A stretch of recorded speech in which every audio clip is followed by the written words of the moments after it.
Hello, everyone. What's going on? My name is Timpedia, and welcome back. Oh shit, I forgot to check. Welcome back to the TNT podcast. Okay, we'll do it live. We'll do it live. Ep, I, so, de. Why did YouTube rename that? You're stalling for time, 118. but Episode 118. there we go. Episode title already in place. It's a cyberpunk world. Cause It's Tyler's, a pre-cyberpunk world. yeah, we're watching dawning of the cyberpunk age. There we go. That's even better. 48 hours remain. Let's fucking go. But before we get to that, we have other people on this podcast, the OG crew for once.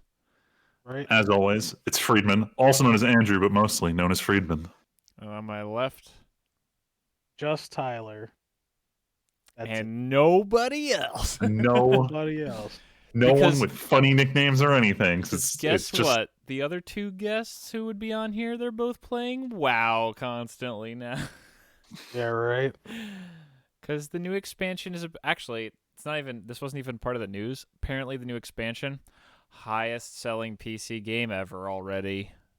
Give it 3 weeks before they're telling us this game is completely unplayable.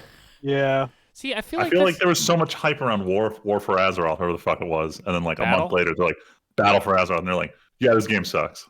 I feel like, I don't know. I feel like everything's been a lot more positive for this. Like, I think with Battle for Azeroth, even at the beginning, they were like, it's good.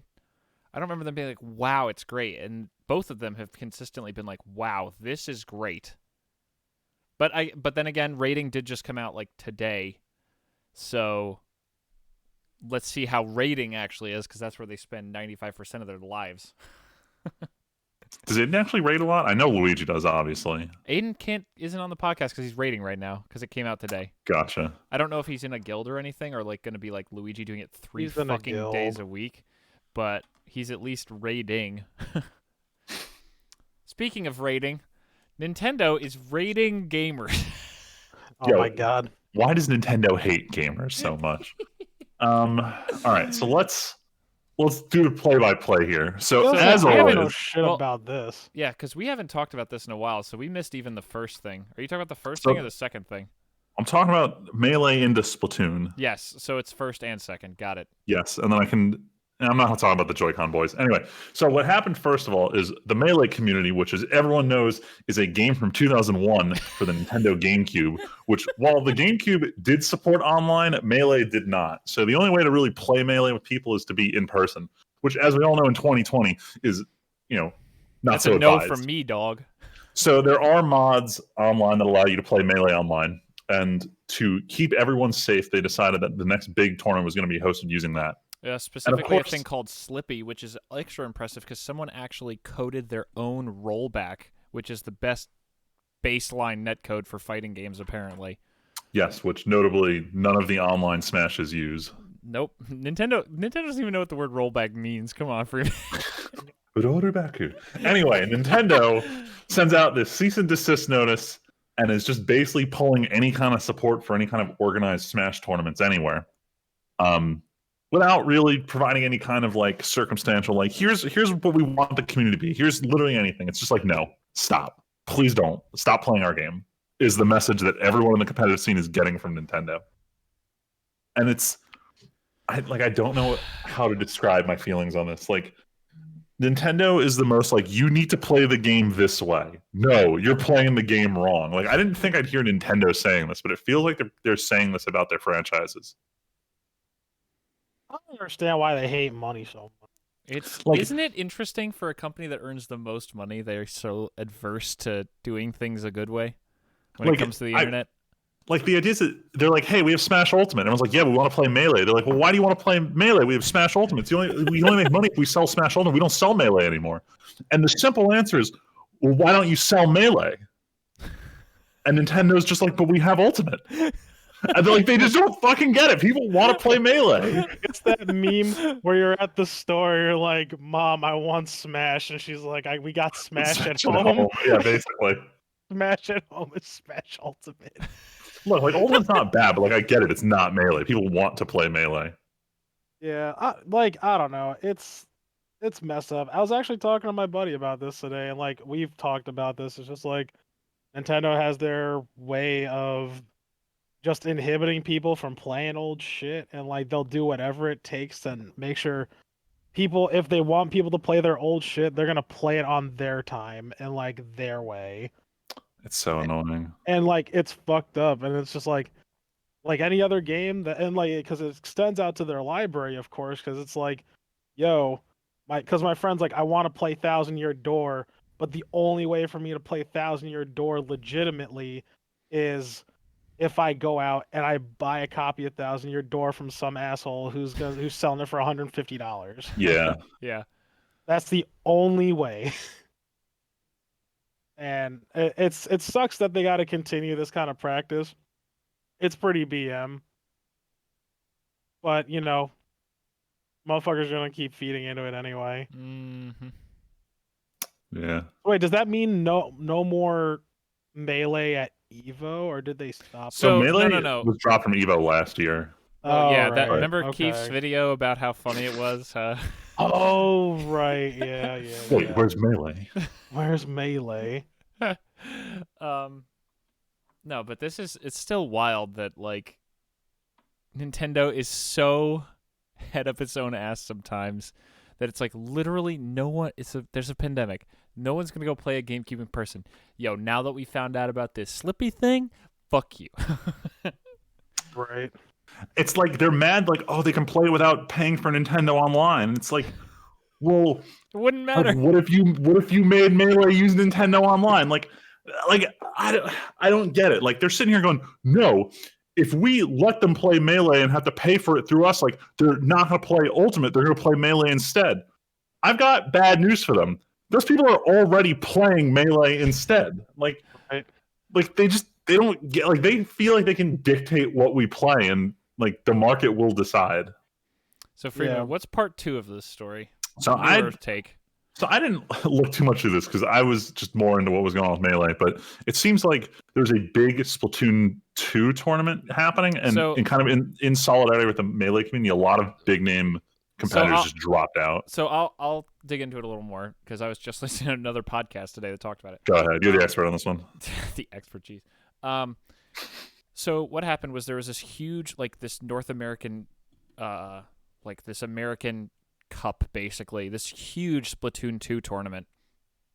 And lo and behold, Nintendo fan bases who feel shafted by Nintendo stand together, and a bunch of the top teams attending this thing started renaming themselves to like hashtag free Melee, because that's what the messaging was about, free Melee from this Nintendo jail.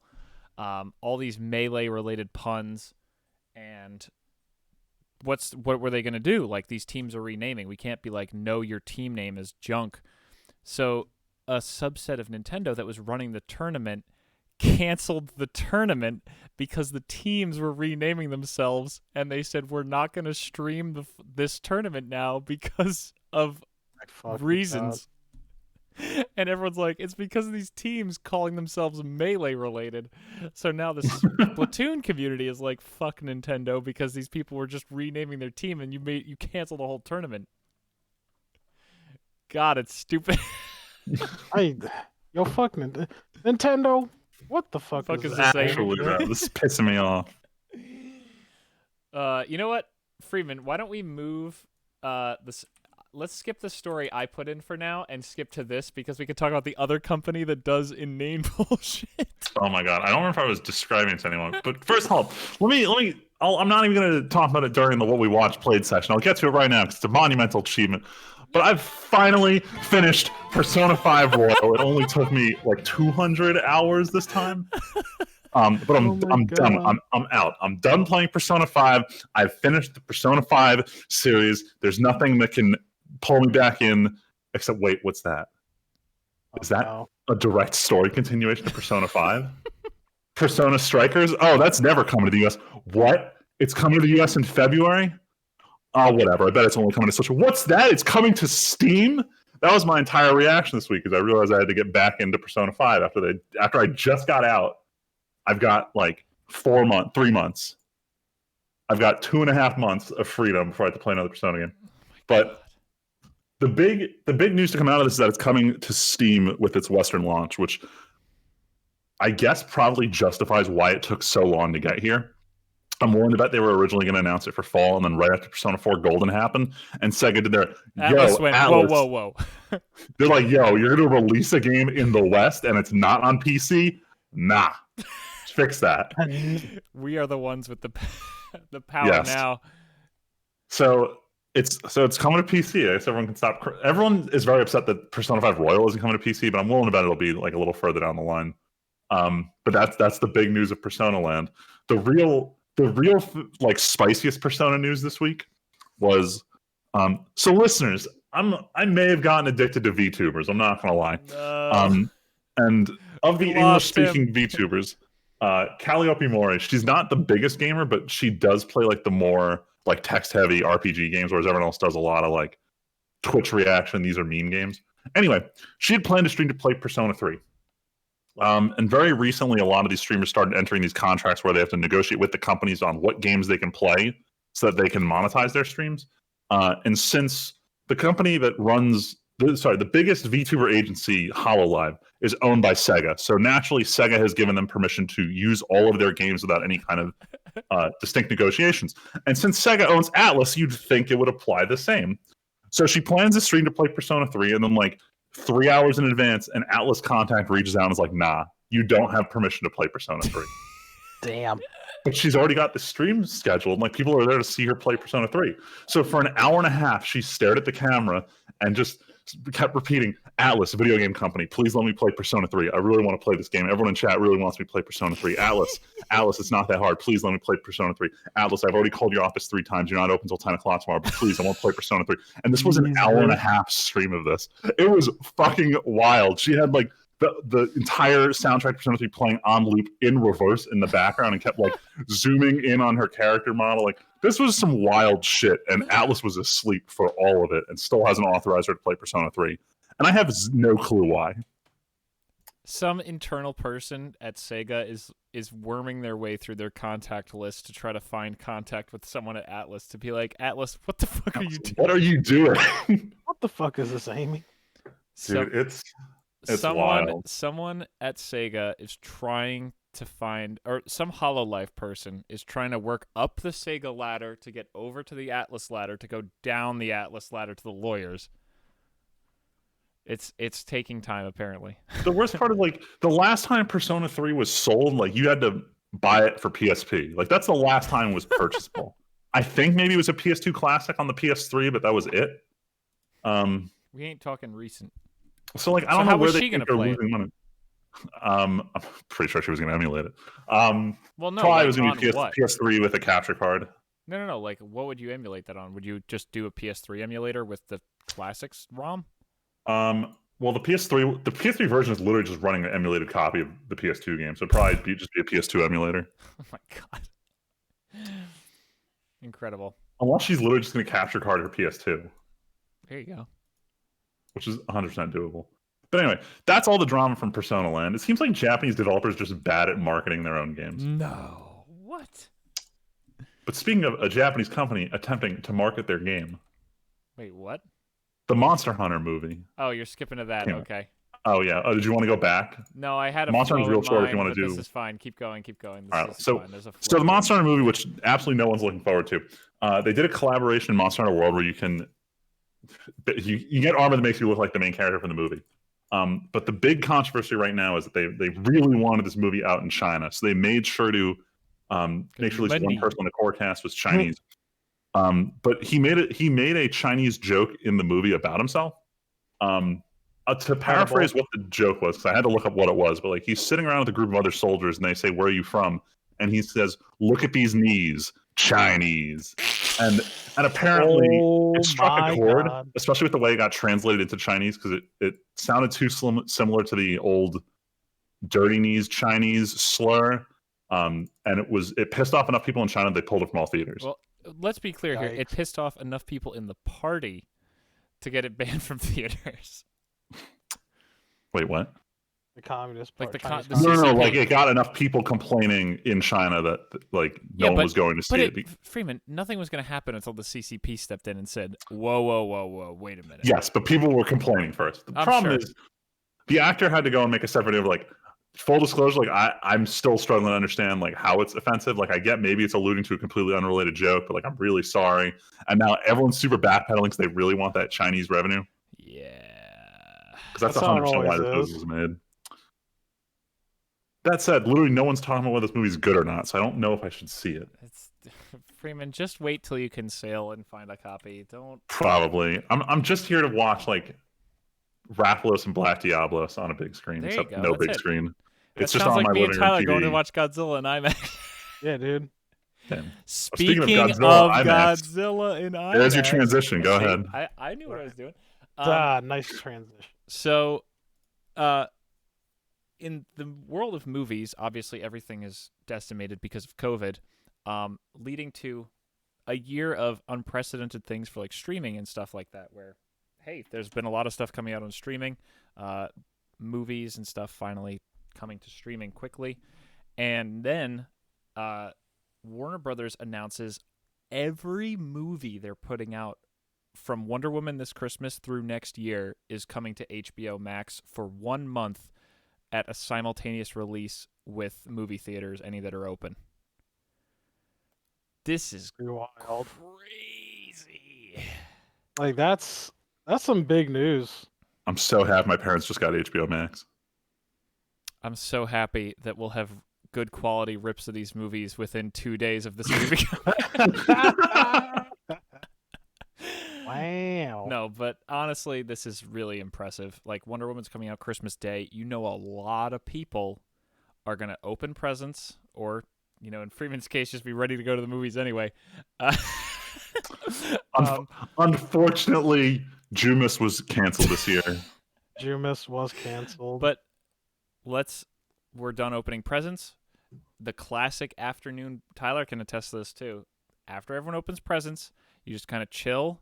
And then in the afternoon, everyone's like, I'm kind of bored. And what do? You watch a movie. And now you can literally pay HBO Max a bunch of money, sit down and watch Wonder Woman Christmas Day, and then that will extend into next year watching new movies. Now, apparently the deal does only cover that first month, and then it leaves HBO Max. Because Warner Brothers probably wants to sell it to other streaming services and stuff. But for that first month from that release date, HBO Max, that's still unprecedented. Pretty wild. Also, apparently, you cannot do this if you access HBO Max through secondary services, like as an add-on for Hulu, and you cannot be a trial subscriber. You must have paid them money. So that's going to change up the game. Exactly, a lot. because, like, look at what like Disney Plus did. Clearly, no one wants to. Obviously, I think Mulan did pretty well, but no one really wants to spend extra money on a streaming service. But just getting them to buy the streaming service in the first place, that's pretty easy. Especially when you say all of our movies next year, including King Kong versus Godzilla, are coming to HBO Max day and date. What was the other movie you mentioned, Tyler, yesterday when you were here? Dune was going to be in that. So that's the other funny. So Dune is also an enormous get, but apparently Denis Villeneuve and the production company are not happy about this deal and might go to court over it. Ooh. It sounds like they want to suspend the release until it can be in theaters again. Which, not going to lie, Dune and Kong are two movies that I would rather go watch in IMAX or at least on a big screen than watch in the house first. I don't know. Both those movies sound pretty fucking awful, but I'm joking. No, they do sound like amazing theatrical experiences. Yeah, that's the thing. Like, Tyler and I were talking yesterday, like, I would... What about all those other things? Yeah. Kill. Like, if the vaccine, things start turning back to normal by summer, that Kong versus Godzilla IMAX experience would be trying to get that again, boy. Good. Yeah, do it again. Trying to get that. Inject it into my veins again. Yeah, dude. Yeah, it's still better than Party in the fucking... Would trade it for Party in the pool again. Rave in the Wave, whatever that gay shit you went to. Oh, me? It was first of all, it was not gay. It was an anime convention. Let's get this straight. Yo, you said the same thing, my dude. I'm aware. I'm aware. Look, man, I think wave pools are fun. True, but not when The it's music was pretty trash. The company was. When I say the company, I don't mean Luigi and Val. I know mean what you mean. everyone else in that wave pool probably could have done without. Yeah, You I know, understand. probably going into that wave pool literally any other time of year is probably a better idea than what we did. But I still had a lot of fun,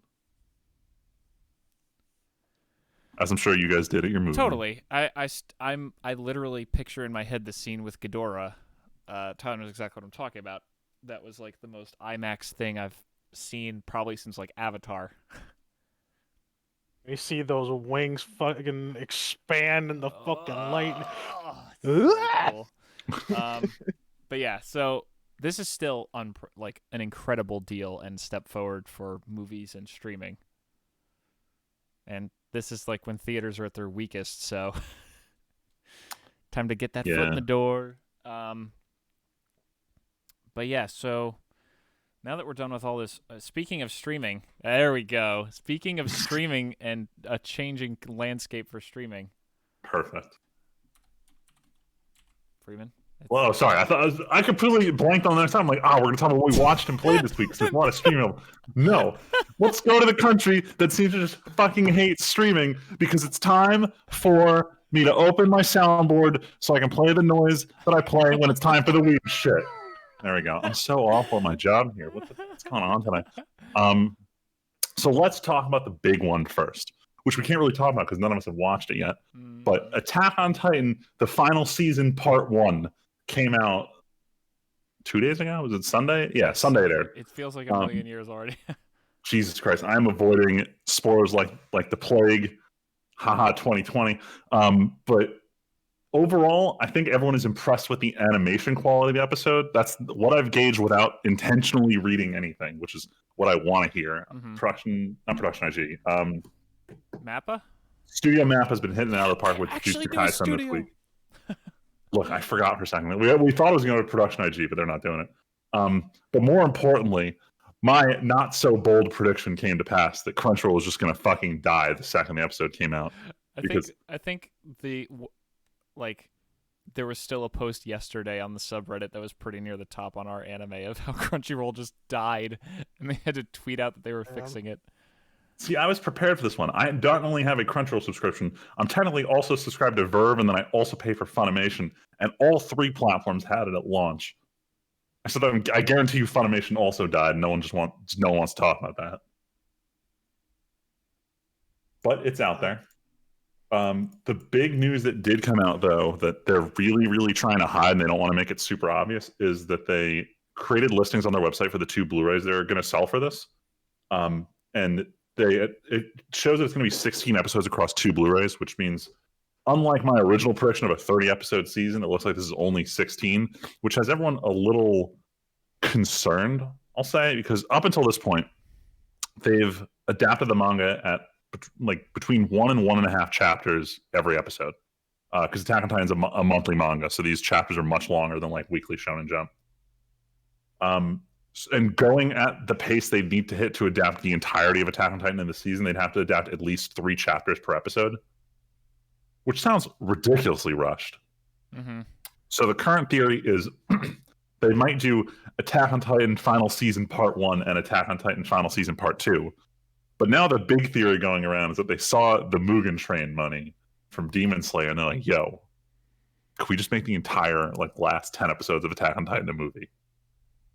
So I guarantee you we're not going to get an answer until the day episode 16 comes out, where they're just the to be continued screens are coming. They're going to straight up tell us how it's going to be continued. Because so help me God, if they squeeze into 16, I'm going to be fucking pissed. I guess we'll see. Yeah, that'd be real upsetting. I know. No one's complaining about the pacing from the current episode, so I don't think they're doing that, but we'll find out. Thursday day, we'll find out. I know. I'm very excited. So back when Attack on Titan Season 2 was airing, I ended up watching it. Why was I watching on Saturdays? I don't know why, but I was watching with a group on Saturday, and then my real anime group met on Mondays, and then on Friday we'd have another person show up. So I ended up watching this show 3 times in a given season. And then it happened again when we were watching Hero Academia Season 4. And I'm not going to lie, watching the same episode 3 times a week for an entire show is actually a miserable watch experience. So I might have to figure out how I'm watching the season. So I'm not trying to ruin the final season. That's fair. We'll see. I'll at least try to prioritize watch with you guys because we are podcast buddies, after all. I mean, you know, how am I gonna watch it with y'all? Simple. We make Leslie cover her eyes and ears for like 30 minutes every Sunday. Should. Maybe that's fine. Tyler, Or we just- invite her to come Tyler, 30 minutes just, late. Just conveniently forget to go pick her up, and then just come over. And by the time she notices that she should have been at D&D, you'll already be there, and it'll be long over. Right? Be like, yo, you can walk, No, she'll just drive over. or And be actually like, just drive. You'll just be like, "Oh, Leslie, I'm gonna have to meet you there," and she'll be like, maybe I won't. I'll just remote in." I'll just Jeez. fucking jeez. Man, Anyway, Attack on Titan is back. yes, Crazy. very excited. Like I've been saying this a lot, that in my mind right now, I think Oh yeah, like Gurren Lagann has been my favorite anime for a long time, and this sparked a huge controversy in my other friend group when it was literally the day Attack on Titan season 1 ended. We finished the episode and said, "Let's go to Wawa," and on the way there, someone's like, "Yeah, this is my favorite anime." I'm like, "Yeah, it's not mine." And everyone's just listening like, "What the fuck is wrong with you? What could possibly be your favorite anime better than Attack on Titan season 1?" and you're I was like, like, "We've watched one season. Calm down." I was like, first of all, it's Gurren Lagann, and second of all, it's Gurren Lagann. And everyone's like, well, "I don't get it. What's so good about the show?" I'm like, "Well, let's watch it." And then everyone kind of agreed with me. I'm like, "Yeah, I see why you like it," but like every season after has just been so much better that like they just need to stick the landing. Yeah, And I'll probably end up putting this on my list, like above Fullmetal's Brotherhood, maybe better than Gurren Lagann, especially just because of how much I enjoyed the rewatch with you guys recently. mm-hmm. That's where the struggle is, though, because I don't like you're rewatching it with us. We would have to find a reason to rewatch because I would want to watch it a second time. I know, that's why I was so excited when I was like, I can make them rewatch, which means I finally get my rewatch opportunity. Yeah. All right. Let me just go through the last two really quick. These are all just about anime movies because it's the only big news I want to talk about. The new season starts in 3 weeks, and there's just like a bajillion fucking shows. So I'm not even going to bring them up until I actually start some of them. Mm-hmm. But I'll talk about the two movie announcements. First of all, it's starting to look more and more like the final Evangelion movie is actually going to come out next quarter, like they say it's going to. Can I just say how crazy it is that this like anything Evangelion still exists? Because I feel like I've heard about this show forever. Yeah, I mean the show is old, and then like they started the reboot movies in like forever ago. Hold on. It's been So a here's the problem. minute. So the show comes out in 95. 12 years later, or I guess 10 years later, they decide, hey, like, do we want to can we reanimate it for like a movie series? They start with just let's take the first 6 episodes, animate a movie. They did it in 2007, and then 2 years later they did another one, and then like 3 years later they did another, and then much like in 1995 where Hideki Anno got so depressed he didn't want to direct anymore, he got so depressed that he didn't want to direct anymore, so he basically just quit. And then they're like, hey, we like really want to reboot Godzilla. Do you mind? And he's like, fine, I guess I'll do it. So then he did Shin Godzilla. Oh, okay. And then he was like, yeah, okay. And then after doing that, he's like, I guess I can go back to directing. And then he starts actually working on Eva 4 like 3 years ago. So we're finally getting that. But the big news is that the singer of all of the Kingdom Hearts openings, Utada Hikaru, is going to do I don't know if it's the main song or just the credit song for the Eva movie. But it's fun to see her expanding from the dumpster fire that was the Kingdom Hearts franchise into another dumpster fire of a franchise. Not to say I hate Evangelion, but holy shit, it's taking way too long for this 4-movie series to come It's out. taken a long time. It's also still confusing. I'm not gonna lie, Despite I didn't really like movies, Eva 3.0. It got weird. The Like, problem it was was, real weird. go ahead. It was supposed to be a weird movie because when he wrote it, he's like, 3 is going to come out, and then 4 is supposed to come out in theaters the next week. So he named the movies 3.0, and then 3.0 plus 1.0 was the original title of 4. Because he's like, it's not a standalone, it's a continuation of 3. But then he just like fucked up the timeline, and he's just like, forget it, release 3. We'll do 4 later. Incredible. So I think they're calling it 4 and not just 3 plus 1. It's fucking Kingdom Hearts over here. Yes, I can't wait for Evangelion 3.85 Stop. to come out. Anyway, speaking of franchises that also use 0.5s in their titles, but not for this. There's an anime movie coming out that has the most non-alphanumeric characters in its title that I've seen in a long time. This movie, for you Fate fans out there, is called Fate/Grand Order: the movie: Divine Realm of the Round Table: Camelot Wandering Argetlum. Holy Isn't fuck! it Argetlam? I don't know how it's pronounced because I had to change it to the real way it's spelled and not the bastardized Japanese way it's spelled for this movie. Wait, do I know? I knew it. So Argetlam is also the name of the insignia from the Aragon books. I knew I recognized that word. Really? Yes. Keep going though. So the problem I have with Also, this is that title is fucking. First of all, I'm a fan of Fate Grand Order. I get what they were going for here. I understand that the name of the chapter of the game they're adapting to the movie is called Divine Realm of the Round Table Camelot. Here's the problem, though. You don't need this many colons, and your subtitle. First of all, your subtitle can be the movie, but they want the subtitle to be Divine Realm of the Round Table. You don't need a second subtitle indicating this is movie one, because if someone sees a movie called Wandering Argetlum, I can't pronounce it, I'm just keep saying it. And then they see the sequel movie, which is the same fucking title, but instead it says Paladin, Argetlum. It doesn't tell me which movie's movie one and which one's movie two. So this whole naming scheme is just fucking ridiculous. And Anyway, so the movie came out in Japan.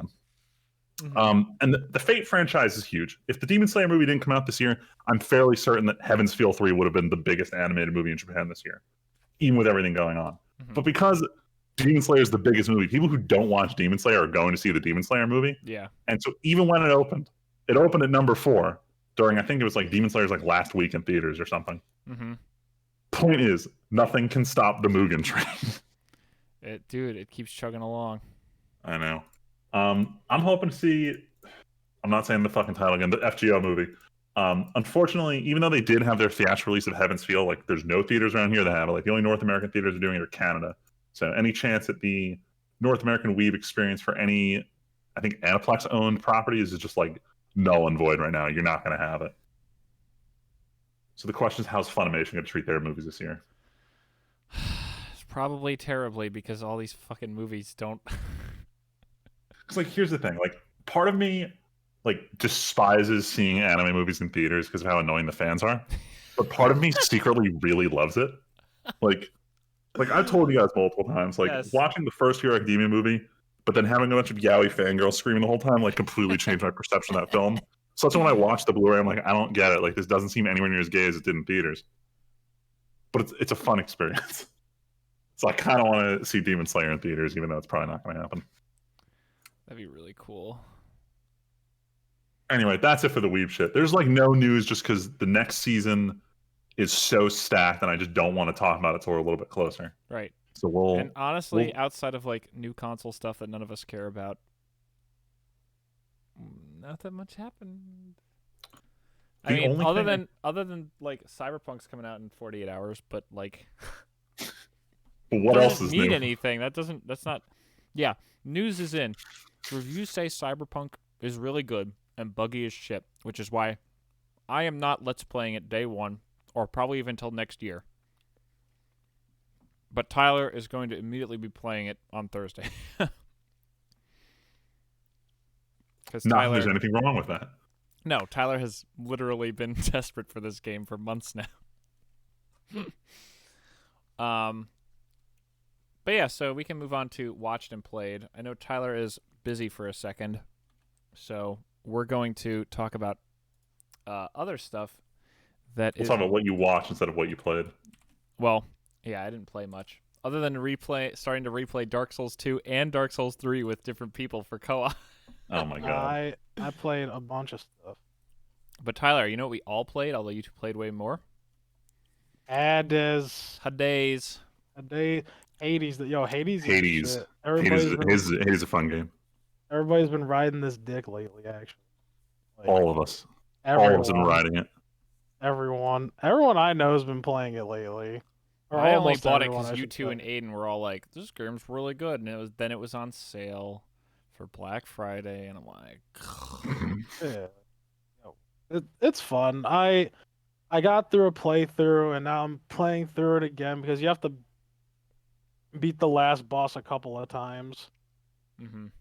and then what I think is cool, which is it's a light spoiler, but after you play through it once, um, well Tim knows this, or I told Tim about it, but like you get like this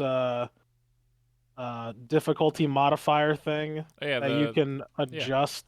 Yeah, which is like really cool. Like, you can add I mean, it's a lot more versatile than synthetic. A lot more modular, I should say. But the idea is there, and that's what really like gets you to keep playing the game again and again and again and again and again. Which is cool. Like I like this style, or like it seems like they refined the roguelike mechanics. So just like, oh, you go in and you just do Well, it's stuff. really cool they actually built the story around it being a roguelike, because so many games are like, yeah, you go into a thing because it's your job to keep doing it, whereas this is like, no, the story is progressing as you try and fail to go. Yeah. It's really cool. I don't Overall, know if very good game. anyone. Yeah. I've been following it while it was during like early access, but I, as a rule of thumb, don't buy early access games anymore. Nope. So the second it was like, oh, it's 5% off, I'm like, yeah, baby, that's what I've been waiting for. And I bought it like the second it went on any sale. Mm-hmm. So definitely worth it. Yeah. I high recommend. Doesn't matter even if you're like if like into these kind of games, like roguelikes. The like not just the game is good, the everything about it is just charming. Like the characters are great. I think the art is pretty funny. I will say I haven't really been drawn to going back to playing it. Mm, And I'm worried that I'm gonna burn out kind of quickly on the actual gameplay of the game. Because the power system being like modifiers for every run is cool, and you adapt your play style. But I don't know. I just don't have that itch to play like I did with synthetic. Um, where it's like try a new run, see what new guns are. It's like because the base weapons are so there's only a few of them. So yeah. I don't know. I'm definitely gonna have to sit down and give it another try of like do a couple runs in a day. But it was fun, certainly good, and it's a gorgeous game. Gorgeous. It's got that aesthetic. Speaking of that aesthetic, Go for it. so I wanted to. I mean, I don't really want to talk about this because I feel like I talked Freeman's ear off about this last Thursday. So I talked a few weeks ago about Blood of Zeus, the new show from the Castlevania animation team. And me and Val had watched half of it. And then since last time, Val said, I don't really want to watch this anymore. So I said, okay, I will finish it. So like last week, one night Val came back and just passed out at like 8 o'clock. And I'm like, okay, I'll finish Blood of Zeus. I honestly don't. The most honest review I can give is I don't know if I can recommend this show. It has some good points, a few cool things, like the character designs in a lot of cases are pretty cool, like the giants. Zeus's voice actor is really trying his best and sounds good. But just like every other voice actor is like doing the intense whispering. Like, okay, so the the main demon guy, he's played, I talked about it last time, by Adam Jensen's voice actor. And in Jensen's case and in this guy's case, you could see like the menacing, whispering kind of thing. You could do that, but whoever did his audio, it just comes in as like just kind of quiet whispering. I'm just whispering intensely, but I'm not intense, dark whispering. So that was a little screwy. And then everyone else was like baselined off that, where they just sound like they're kind of whispering, and it's like serious, but we're all Trevor Belmont, and we're all just kind of whispering intensely. We sound like we don't really give a shit about anything that's happening. And Yeah. like, I'm still dead convinced that the sound editor for every Netflix series like mixes as if it's going to a movie theater. But then I like, remember how I complained about the first time the sound design was also really, like, Freeman, we're going to get to it in a minute. Castlevania Season 3, we binged it last Thursday for you. Yes. Sound design is pretty on point. When you see a guy hit a thing, it sounds like he's hitting a thing. Right? Yeah. Yeah, this show, it doesn't get better than what I said last time. There's still no punch to things except for like Zeus's lightning bolts. Other than that, everything just sounds kind of flat. The animation really suffers in a few places. Like I said, there's a few cool things, and then the rest of it is like, oh my god, I can see the frames in front of my eyes. Like, it's honestly disappointing. Like, I really was hoping this was the next Castlevania from these guys, and it's just not. And I saw lots of reviews online that are like, this is the coolest animation I've ever seen. And I'm like, or like, this is really cool because it's Greek story. Cool. That's a fine reason to like it. But I don't care about any of these characters. The main character, Heron, is just generic guy who's frustrated, who has daddy issues. Like Zagreus. No, Zagreus is so much more interesting, though. Like, this guy, Heron's just boring. The woman, I don't even remember her name, is literally just Tough Soldier Woman. The only returning voice actor I recognize is Isaac from Castlevania, is the only black guy in the show. I love the pause. The only I was trying to think of what other you should word just I call could him say. Billy D. Williams. Sure. He's just Lando Lando Calrissian. Oh, and spoiler, he is the super jacked black guy who beats everybody up because he's a black guy. Like, Hell yeah, that's Barrett. what he is. Say Barrett? Yeah. Am I wrong? You're not. I just Like, wasn't expecting it. There's no sense of scale. Characters just kind of teleport places. Like, it feels like everything's taking place in like a 2 square foot area. There's no sense, like, there's no real concern.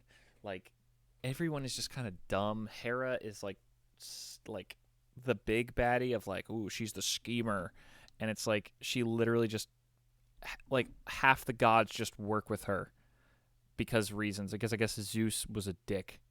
Like, time to just abandon Olympus and what a work with Hera. spoiler. It doesn't matter at all. Don't go No, watch I'm Castlevania. saying like Zeus being a dick. I mean, Well, yeah, because it's the classic thing of like, oh, Zeus, you slept with a human woman. We're done for. I'm gonna betray you. Zeus, you turn into a duck and fuck that human again. Yeah, oh my God. Classic Greek lore. But yeah, it's like, I don't know if you should even watch it. Like, go watch Castlevania. It's just so much better written, better Actually acted, funny. better 'Cause, looking. My buddy actually told me today. He's like, "Yo, did you watch Blood of Zeus?" I was like, "I don't know." Like, I gave him the same thing. Like, my friends gave it super mixed reviews. He's like, "Nah, like I loved it. I thought it was better than Castlevania." I was like, "What?" Damn. I was like, "That's the opposite of what I heard." I genuinely don't know how you could think that. I'd need to talk to someone who actually felt that way, because, like, I'll say, if you could talk to my buddy, I that'd guess be great. I guess if it's like, it's a bigger, it feels like more earth-shattering, I guess. Here's the thing I said. Okay, clearly they needed more money. The animation just doesn't look good compared to Castlevania. Nothing is smooth at all. And I think this show would have really benefited from doing exactly what Castlevania did. Do a 4-episode first season where you establish a setting, you give us some characters, you fight a guy who's tough, but clearly there's a lot more to come. Blood of Zeus, like, they leave hooks, but, like, the major stuff is resolved. Like, there's no, like, looming other threat. Like, there's two hooks for a further setup. and they play into what a lame character the demon guy is. Damn. He literally I'll just say this, and then we can finally move on from this bad show. His arc is he's the demon. Turns out he's that lost half brother of Heron. Of course he is. Hera goes, I'll show you where your uncle is so you can kill him because you can get your revenge if you work for me and do what I tell you to do. Fine.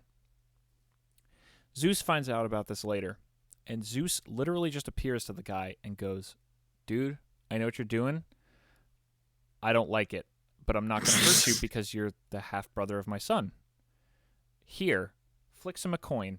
It's a map, somehow, of where the uncle is. He goes and violently murders his uncle. I don't care if this is spoilers. Everyone could... It's fine. None of us are going to watch this. Yeah. Listeners, Disagree. you're the only ones That's getting bound to by this. happen. He goes and violently murders his uncle. Cut to the last battle. He is still working for Hera. And he goes... he just follows Hera's orders until she is literally too weak to physically stop him, and then he attacks her. And then, as one of the cliffhangers, another god shows up in front of him and goes, hey, he had this whole thing. The only arc he had was going, Hera, fuck you. I don't want to kneel. I don't kneel. And then she uses magic to force him like everything always does. And then, spoilers, at the very end, another guy comes up to him and is like, hey, kneel, and I'll let you do this. And it's like, there's no interesting progression. I don't know. I don't care about it at all, and I wouldn't recommend it. But what I would recommend is Freeman talk about Castlevania, since we watched 6 straight episodes of Castlevania season 3. The season that I didn't think could do it, but it was the season that could. Not gonna lie, going into season 3, I was convinced, whatever, they already dealt with the main plot line. This is gonna be the show, sputtering out, whatever, it's game over. Season 3 was very impressive. Very impressive. I was honestly shocked how engaging they made the show continue after the main premise was done with, and how at no point did it feel like this was extra. This did feel like the natural continuation.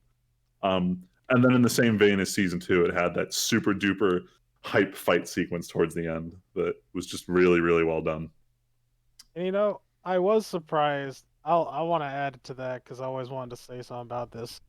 I was I was kind of surprised too. At the end of season 2, it feels like a very definitive end to something, and you're like, well, shit. How do you pick up after this? How do you continue something after this? And they were literally ending, bro. We're just beginning. I'm like, oh fuck.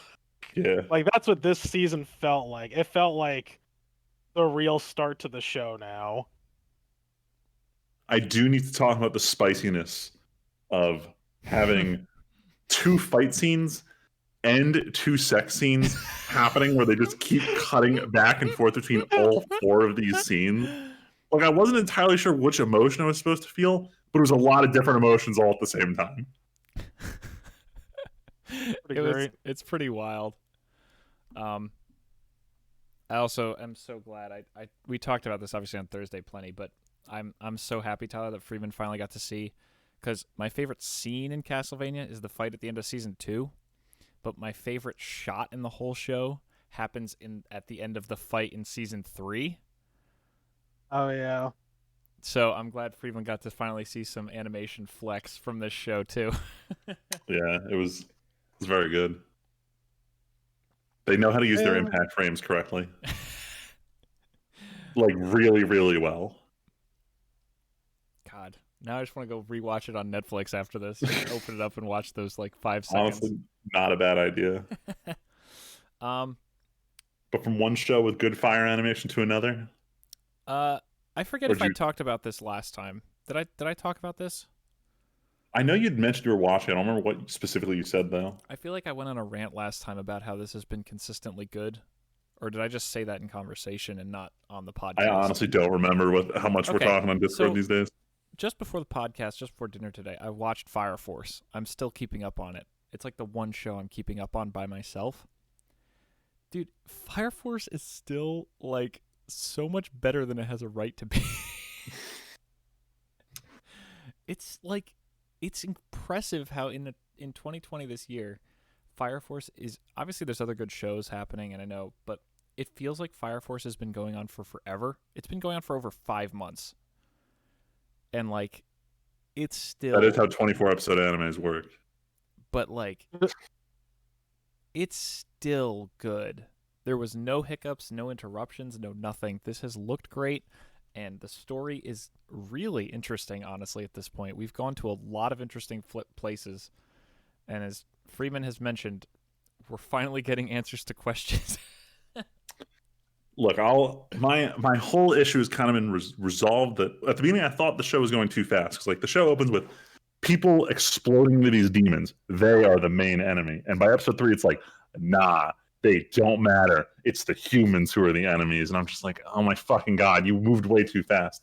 And it's, I guess the whole story is based on the premise that like the demons are never really the big bads. They're just kind of there. But the show, especially when the manga first started, like it hyped itself up about like, this is about fighting these fire demons, and it was never really about that. But we were very led on at the beginning that it was going to be. So that bait and switch got me. I mean, I just like the show looks good, sounds good, story's good.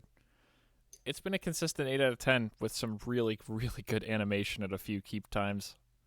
Like Freeman, did you finally see the end of the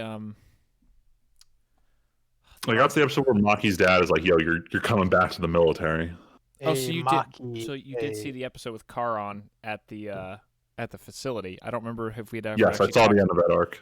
Yeah, it was really good, except for the one dude's eyes. The rest of that like sequence was very good. Oh, the. I don't know what the fuck they're doing with those dudes' eyes. But more importantly, Tyler, this is the episode where Maki's naked in the shower and she starts flexing her muscles like, do I work out too much? And it was something straight out of a JoJo episode. Hell yeah. Wait, whoa, you're telling me there's JoJo posing that isn't... No, she just flexes her muscles and she's like more jacked than Lisa. I know, but you know what I said though, right? Wait, no, sorry, what were you saying? I was like, you're telling me there are JoJo poses that aren't homoerotic? Get the fuck out of here. What? Why are you booing me? Now that I'm thinking through it, I'm trying to remember if any of the female characters in JoJo ever like do crazy poses. Like I think Trish has like one episode in part 5, but for the most part, it's mostly. I haven't seen any, honestly. It's mostly a lot of dudes doing a lot of questionable shit. Questionable. They talk about getting girls, but guess what? It really ain't. So it's kind of like Supernatural. Where like, I was about to make a very niche JoJo joke here when you're saying unreasonable things. There's a stand later on named, was it Dirty Deeds Done Dirt Cheap? Oh, it's just they can't use those names in the US. They had to translate it as filthy acts at a reasonable price. Filthy acts at a reasonable price. And I was about to reference, I'm like, no one's going to get this. Yeah. But yeah, female doing JoJo pose. Very cool. Breaking news for today: Ghost of Tsushima won the Game Awards' Player Choice Award. Yo, rightfully so. It's honestly not a bad choice. That game was so good. If I had enough time to play through it again, I would. I love that game. But I can't play it in Kurosawa mode like I wanted to. That game relies a lot on visual cues, and the grainy black and white just does not help. Freeman, do you know there's a release date for Strikers? Sorry, keep going, Tyler. I'll get to that after. You're talking Persona 5 Strikers? Yeah, it's February something. Oh, sorry. Keep going, Tyler. I was just saying, that being said, or wait, what did I say? You're saying that being said, like... Oh, I was gonna say, just go cues, play it. Just go play it. Like that. That's all I. That minor thing, it's still good. I'll say. Fuck. Go play it if you have a PS4. Yeah, if you have a PS4 and you're not planning to dive deep in the Persona franchise, definitely go play it. You know what sucks? I just realized I have no friends except for one that played through that game. I got no one else. Aiden was supposed to play through it, and he never did. I thought he started at least. He got like halfway through and he stopped. Wait, really? Yeah. I thought he played most of it. Have I been lied to? Yeah. I've been bamboozled. I want to go play that game. I just felt so cool, man. So cool. I felt like a fucking... Oh no, I was watching you play, and he was playing Fucking Sekiro. That's what it was. I keep getting these games confused. Oh yeah, he's beating Sekiro because it's fucking Dark Souls. That's why. It's the Dark Souls of other games. Yeah, like literally, that's the deal with that. It's fine. It's fine because I also. Oh yeah, I should write that down as the other thing that I played. I beat a few things last couple. Nice. Wait, what's next? I just wanted to talk about this a little bit. So for Oh months yeah. now, ever since Val and Friedman watched K-On! Together. Just to clarify, I watched Cam when it came out in like 2009, but I recommended it to Val Well, because I know she likes watched it. cute and fluffy shows. And so she was like, Tim, now we'll watch it. So we've been working through this for a while because this show's shockingly long. Spoiler, Freeman, I didn't cry at the end like you and Val did. I teared up a little bit, but I definitely did not bawl my eyes out like it sounded like you guys did. You monster frisbee. Still a very good show if you're looking for a good high school girls do cute things show. Them being in a light rock band, I guess you'd call it, is not bad at all. It's nothing like didn't what's the studio? It's Kyoto Animation. Yes, this is another KyoAni show. This was right when they started their cutesy era. Yeah. It's no. Oh yeah, good ad, Tyler. Yeah. It's no Violet in terms of visuals and storytelling and everything, but it's just a good. It is what it's a really good what it needs to be, what it's trying to be of girls in high school doing cute things and being friends. So if you need one of those in your life, which I could see these days, K-On's good. And It's on Netflix, so go check it out. I recommend. I really wish we were watching anime back in the old times before Kyoto Animation had their current reputation of being a good animation studio. Because way back in the day, like, oh my god, they used to adapt all these visual novels from this company called Key. And there was one in particular where it's just like everyone's faces just looked absolutely awful, and every single show, Kyoto Animation had this exact face design. So everyone used to just like hate Kyoto Animation for the longest time, and then their biggest franchise, Haruhi, had the same faces, and then K-On! Happened, and then they came back to do Haruhi season 2, and everyone's like, "What the fuck? What happened to the faces? They don't look fucked up anymore. Now they just look cute and round." And then after that, Kyoto Animation's like, "All right, fuck it, we'll come up with a new face design we use in every show," and that ended up becoming the Violet Evergarden face, which is now in all of their shows. I'm glad you could sit through my lesson on Kyoto Animation's animation history. Thanks for coming to my TED Talk. Thanks for coming to my TED Talk.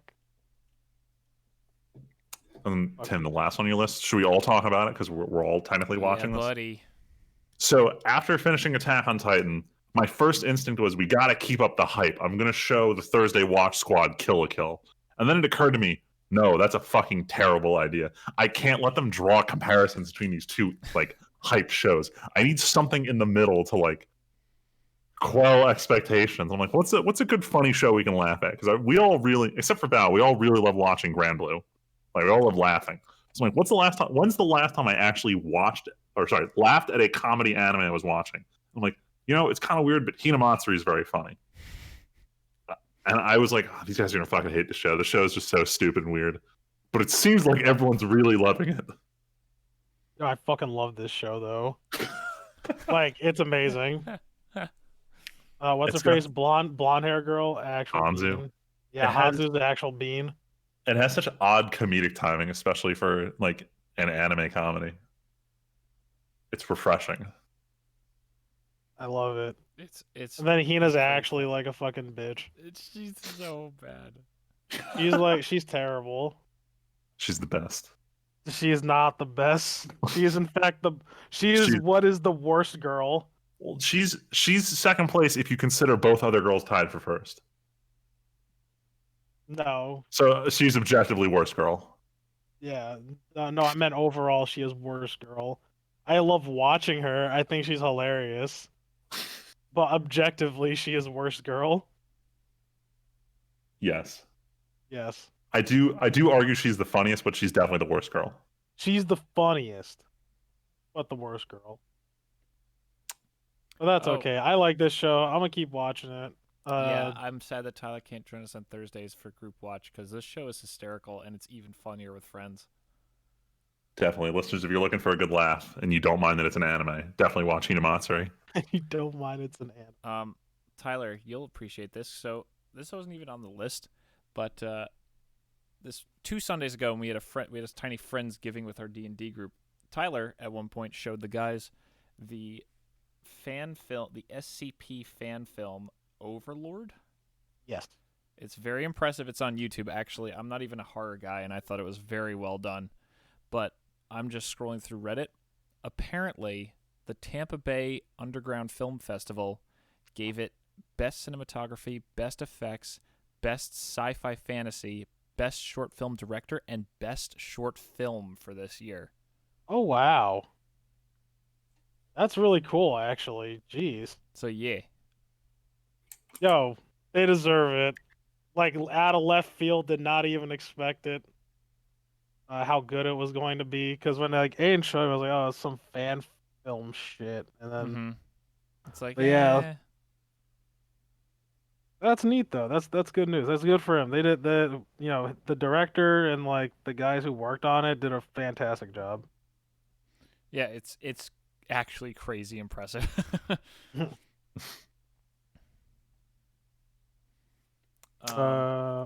move on. You It's time for finally, my section. Geraldo Rivera. So first you join us with Castlevania. Now you're working on this. Yes, now that I'm done with Persona 5 until February, it's time for me to finally play the game I promised everyone in episode, it's probably like 102 or 103, that I was going to play next, and it's totally Witcher 3. So I started playing that. I wound up at our Friendsgiving because we had nothing to do until food was ready. We didn't want to start watching anything. So I loaded up Witcher 3. Some people had already started drinking. I had already started drinking as well. Get to the tutorial stage, and my first question is, hey, I wonder if they let you jump out the window. So I jumped out the window and died at the beginning of the tutorial section. So off to a great start. Overall, I'm enjoying this game. It's a lot of fun. I don't play a lot of open world games, so it's refreshing. I'm not gonna lie, I like riding Roach, even though he's a pain in the ass sometimes. It really is. Just wait till you start spawning on the roofs. Anytime I call him, it's like 50-50. He's going to be an easy to get to place. But I do like that mechanism. Overall, very fun. I'll comment more as the weeks go on because I feel like this is going to be another Persona 5 type scenario where I'm just playing this for forever. But we'll see. At the moment, I'm trying to catch up on a lot of movies, so I'm playing Witcher a little less this week, but hopefully I'll get some more time next week. But part of the reason I didn't play a lot of Witcher was I wanted to clear out some of the anime that have been lingering on my list before the next giant season comes out. So I just wrote down 3 shows that one I started, 2 I finished. So the first one, I'll talk about the one I started. And I'm only talking about it because I love making fun of anime names and how fucking awful they are. So I started this show that I kept Googling wrong because apparently I have dyslexia over the name. So the name of the anime is Tonikaku Kawaii, or its English title, Fly Me to the Moon, if that were its English title. So unfortunately, as everyone knows, in 1995, Frank Sinatra watched episode 6 of Neon Genesis Evangelion and famously turned to his wife and said the 3 words, "Fuck them weebs," and decided no one is allowed to use the words "fly me to the moon" anymore. So despite the fact that that's the title in Japan, Crunchyroll's like, damn, we can't just call this show "Fly Me to the Moon." What do we do? And someone's like, oh, well, there's that big trend of taking these long-ass Japanese names for shows. Like, hold up. Let me get a good example of what I'm talking about here. Hold up. You guys have heard me talk about the show, Is It Wrong to Pick Up Girls in a Dungeon? So the name of the show is Dungeon ni Dai wo Motomeru no Wamachigateru Daruka. Or for short, it's called Don Machi because they just took the first syllable of one word and the first syllable of another word, just slapped them together. And that's how you name anime titles. So Crunchyroll says, the Japanese title, 2 words. Tonikaku Kawaii. What do we do? Like, well, first 4 letters of one and first 4 letters of the other. So now it's Tonikawa, which is way too fucking close to the original name already. You saved a grand total of like 6 letters. And they're like, nah, it needs an English title or no one will know what this show is. And we can't use Fly Me to the Moon. So they changed it to Over the Moon with You, but also left the shortened Japanese name in there such that it's just googling this is so fucking annoying. That said, the show does make a lot of sense, but it's very adorable. If you need a wholesome romance about a married couple, air quotes, a married couple, it's a good watch. Wait, why Eric? Oh, right, I forgot. Because like they get married in episode 1, but it's more of like a how do I get to know my now spouse, and it's just a very odd scenario to be in, but it's very cutesy. Like it's not a feels bad show. Mm-hmm. Speaking of feels bad shows, though, I finished watching Food Wars. Damn. I didn't even know you were doing this. So, I was watching with my Friday anime squad, like gradually over time, and we got to the end of the last arc, and it's just like everything they could have done wrong, they did. Everyone got shafted. There was no real cooking. They completely changed a lot of characters' old motivations, trying to make them sympathetic. But it's like, yo, those characters are huge pieces of shit. Like, I do not feel sympathetic for any of them. And like, truth be told, they literally could have ended at the end of season 3, and it would have been better off. Like, no, like people weren't joking about how this last season killed the manga, because this last season was just bad. It had no reason to exist. It introduced dumbass concepts that ruined the idea of what cooking is in this universe. And it was just overall disappointment out of 10. Like season 2, I think like season 2, I gave like a 9 out of 10 for Food Wars. Like I'm ready to give this season like a 4. Damn. Like this is not a good season. Like you should avoid this. If you like Food Wars, stop at the end of season 3, part 2. That's so disappointing. Like we literally joked, like there was no cooking in the final cook-off. Like they literally walk up with completed dishes right after the round starts. Like there's no actual food science involved. It was literally just like pointing and monologuing. Plus Shinomiya like barely shows up. So worst season. But now for something not so disappointing. So I finally finished watching Rent a Girlfriend. And I was getting annoyed with the show because on all the promotional material in the opening and the ending, there's a 4th girl who, as of episode 11 out of 10, hadn't shown up yet. So episode 11 rolls around, I'm like, you said finally. 11 out of 10, Freeman. Sorry, 11 out of 12. So sorry, episode 10 out of 12 finishes. We still have not seen this girl. 11 out of 12 rolls in, and finally they introduce her. The girl I'm waiting for, because her voice actress is the voice actress who plays Megami in Konosuba. So I'm like, yes, finally. Except then there's the big reveal. The character voiced by Megamine doesn't talk. She's just like fucking silent. I'm like, you gotta be fucking kidding me. And then the plot got mega spicy. The last 2 episodes of Rent a Girlfriend were like so much better than the rest of the show in terms of just how the drama plays out. I'm very excited there's gonna be a season 2. This was some spicy out of 10 shit for just the last 2 episodes of Rent a Girlfriend. Like I thought I came for the waifus, but I came for the drama. Like this was wild. So Rent a Girlfriend, despite its odd title and even odder plot synopsis, definitely good show. I highly recommend. Nice. That's all I watched and played. Tyler, what did you play this week? Yeah. I played a lot of shit.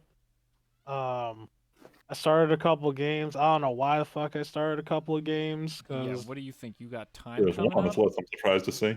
yeah, I don't know why. I started Legend of Zelda Minish Cap because I never beat it. Was that for Game Boy Advance? Yes. And I don't understand how I never played this game. I think I was pretty salty over Phantom Hourglass, so I never really touched like Any of the other another ones? portable like any other portable Zelda game. So I was like, fuck it. But yeah, what happened? Oh yeah, I ended up getting let's just say a special PlayStation Vita, and now I'm playing the Minish Cap on it. It's pretty great. I also started South Park: The Fractured Butthole. Hell yeah. I still haven't beat funny. the first one. Oh, Stick of Truth is hilarious. It Like was these good, games but like are I forgot the gameplay mechanics, and I'd have to probably just start over to remember everything. Yeah, like they're interesting. For an RPG, and like it's surprisingly good, because you'd think like, oh, like a South Park game, like what would they know about game design? But like they're They're pretty really good, high quality though. Like actually. it feels like you're watching an episode of South Park with gameplay segments. Seriously. And like every little detail, like down to like the backgrounds or little knickknacks, like you can point out from an episode from the show. It's There's worth so many it. references. But if you don't like South Park, obviously it's not worth the play. But like if Yeah, it's you've not going to change your ever mind. yeah, if you've ever liked South Park at all in your life, that like it's worth it. It's more than worth it. Oh, so today, for the first time ever, I beat Super Mario Sunshine. Woo. What? Yeah. Yeah. No, I'm not in shock that you didn't beat it previously. I'm just in shock that you beat it. Like I didn't know you were playing it. Oh yeah. So like I mean this is a side thing that I was playing like every time I go to my buddy's house, we'd play it or I would mostly play it. And today like we just got to the end. I was like, "Oh yeah, I should probably mention that this is my first time ever beating this game." And he's like, "What?" I Nenny. thought we were just playing it for fun. I'm like, "Nah, like I actually didn't beat this game." We're playing for glory. Like actually, yo, fuck Bowser, yo. Like actually, he's a piece of shit. Yeah, how annoying is that lava boat level? I didn't like it. Well, so like the lava boat part is stupid because when you hit a rock, your shit disintegrates. Luckily, I didn't die from it at all. But you know what I did die from? You know when you go and you use the rocket jetpack and then you slam back down to like break the each point of the shine sprite to like undo the bath Yeah, and the the final hot tub boss. battle. Yeah, yeah. I did that one time and the game just fucking bugged out and like Mario's model just slipped through a probably millimeter crack, just phased through the whole thing and I died. Yep, that happened to me once too. Couldn't It's so recover. stupid. I was like, this is the biggest fucking horseshit I've ever like experienced. I can't believe this. But I obviously like I beat him. I'm like, fine, now I can actually say with confidence, like, okay, I beat this game. I'm not a complete waste of space. It's all fine. Debatable, but I'm proud of you. Yeah, yo, man, it is what it is. At least you're keeping honest with me. Shit. Um, so that's that, and I also completed Blasphemous, uh, Blasphemous. which these guys already know I beat. I got it last year. And I played it for like 2 hours and then never picked it up again. And then I don't know what made me decide that I wanted to play it recently, but I just decided I was gonna beat it, and so I beat it. It's confusing. It's also a hard game, but it's cool. There's a lot of freaky shit in it. If you're into really weird shit, I recommend it. Oh, and Castlevania-like games. It's a Metroidvania. Uh, yeah, it's as much as I played. I'm just trying to bust through these as fast as I can. And then I watched this movie called Fat Man. What's Are that? you guys aware of this? I think I sent you No. the trailer, Tim. It's that Uh Santa Claus movie oh, you with actually watched it. Mel Yes, Mel Gibson. Gibson, Yeah. yes. What Yes, yes, yes, yes, is yes. going I on here? I finished it today. Like I started it the other day and I finished it today. And like it's just weird. It's actually kind of weird. Like all like the stupid like gunfighting aside that was in a like this movie.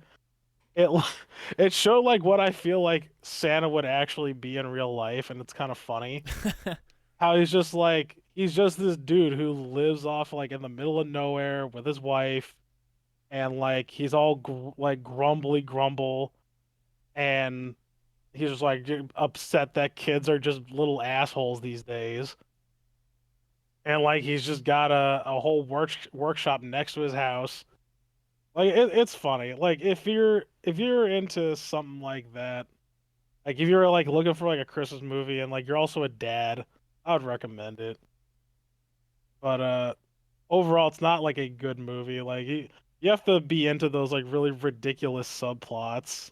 Or not subplots, just those ridiculous plots where it's like, oh, Santa is being contracted out by the United States military to make like was it plane parts, like fighter jet parts. Oh god. And It's already like sounds ridiculous.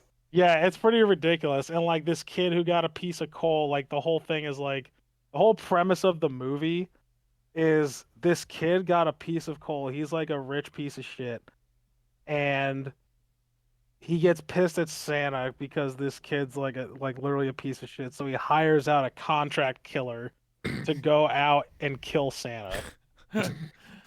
Uh, It's pretty wild. It's pretty stupid, Sounds but ridiculous. I liked it though. It was funny. I wouldn't recommend it to either of you, but like it was funny. Do you recommend watching it on Christmas though? Yeah, why not? Yeah, if like you haven't, yeah, like if you haven't gone through any of your other Christmas movies yet, I would recommend it. It's something new, you mhm. know. Oh, and then Val and I we finished Slope Kids. Oh, Kids on the Slope. Yeah. What'd you think of the super rushed ending? Honestly, I thought it was fine. Honestly, didn't think it was that bad. I like I think because like Val and I both agreed, we were like, well, like what the fuck are they gonna do now? And then they Yeah, skip ahead like 8 years and like, oh, okay. Well, I guess that's how it wraps up. Whoa, whoa, Like whoa! honestly, I didn't really Spoilers. expect anything less. hold on. So I need to ask you a very important question. Oh boy. Okay. So what were your thoughts during the scene where they go to play at that bar and the one drunk sailor's just very mad they're playing very up tempo jazz?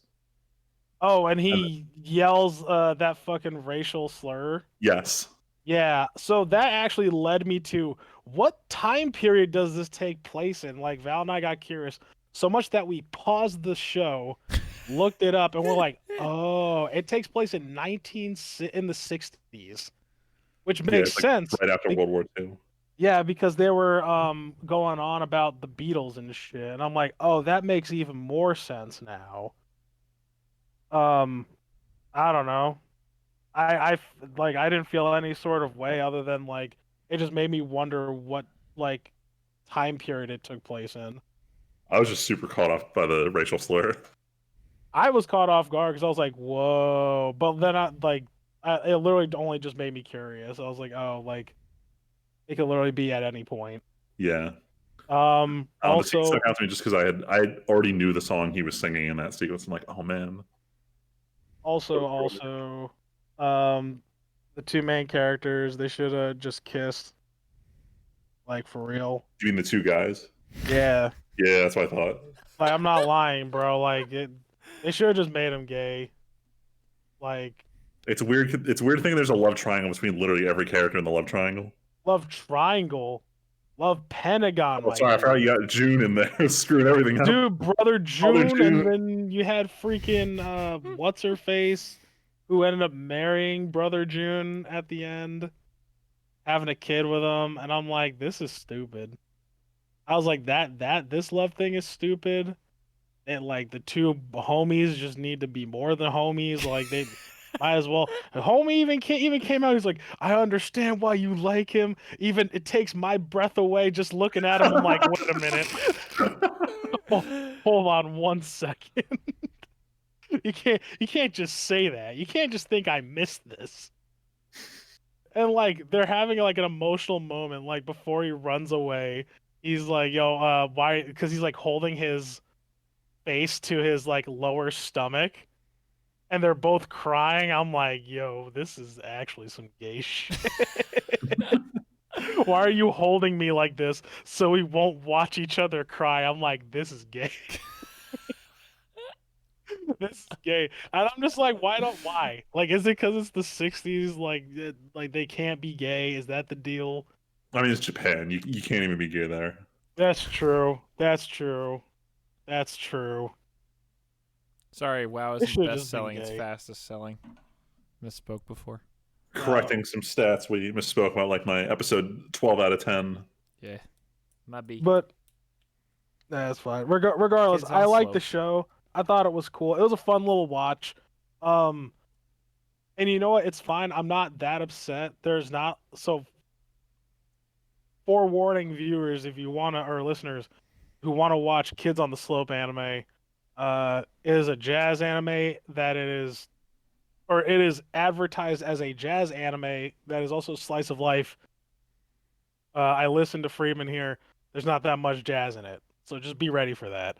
I apologize. I may have overhyped how much jazz there is in it. I just remember the jazz sequences because I look them up all the time and just like listen like the first time they all just like improv together, and it's They're such a good scene cool. that it makes me forget the rest of the show exists.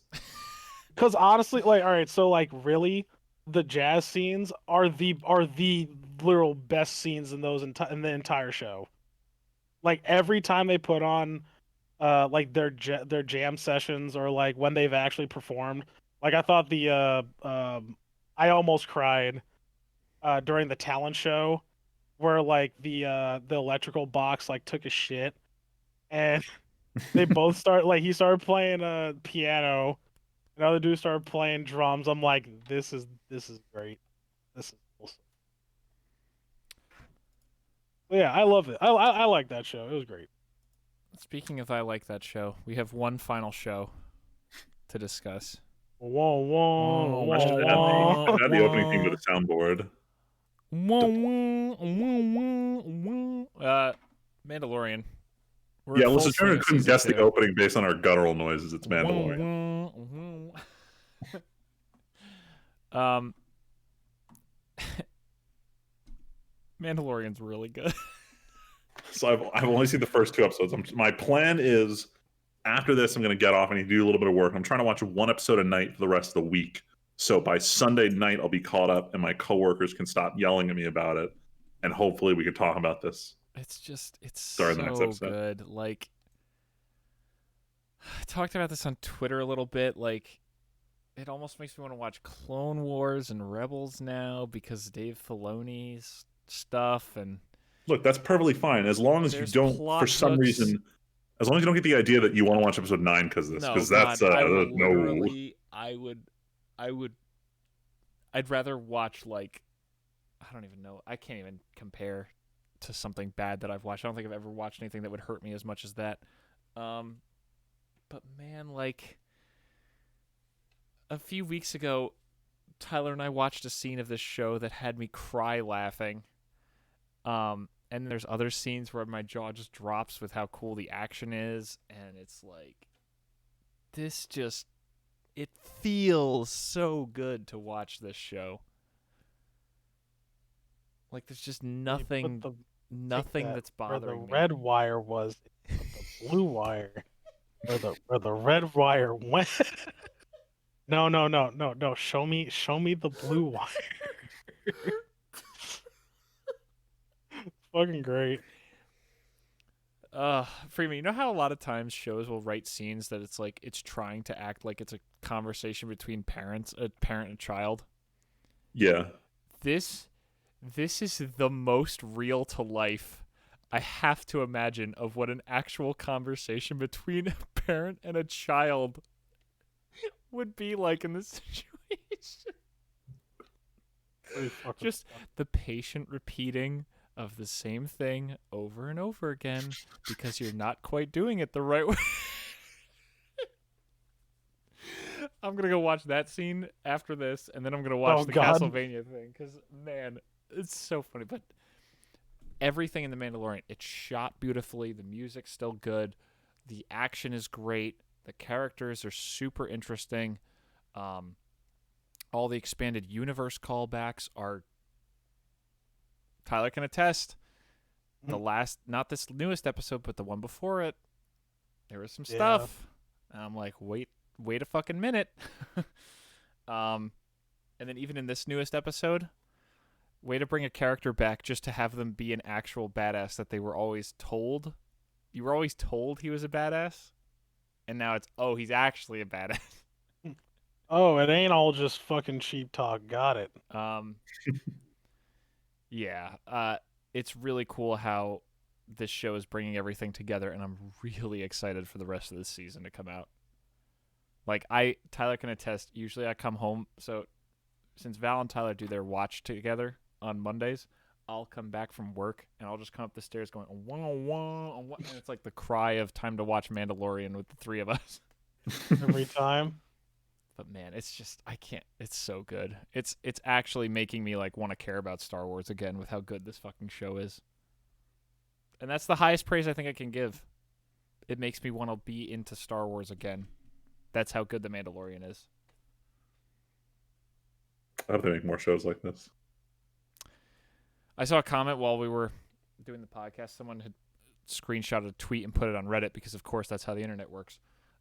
If someone isn't working on a Mandalorian game where you travel planets doing side missions, bounty hunting, and leveling up your Beskar Gom, someone's doing their job wrong. And the top comment was, that's what 1313 was. And then they fucking canceled that thing. I've never heard about this. Oh, we definitely talked about it on the podcast. Oh, I've heard about this. Yeah, this was... Oh, wait. Oh, no, so apparently... Oh, no. Haha, that's... Okay, never mind. The guy who tweeted it was the guy who was directing 1313.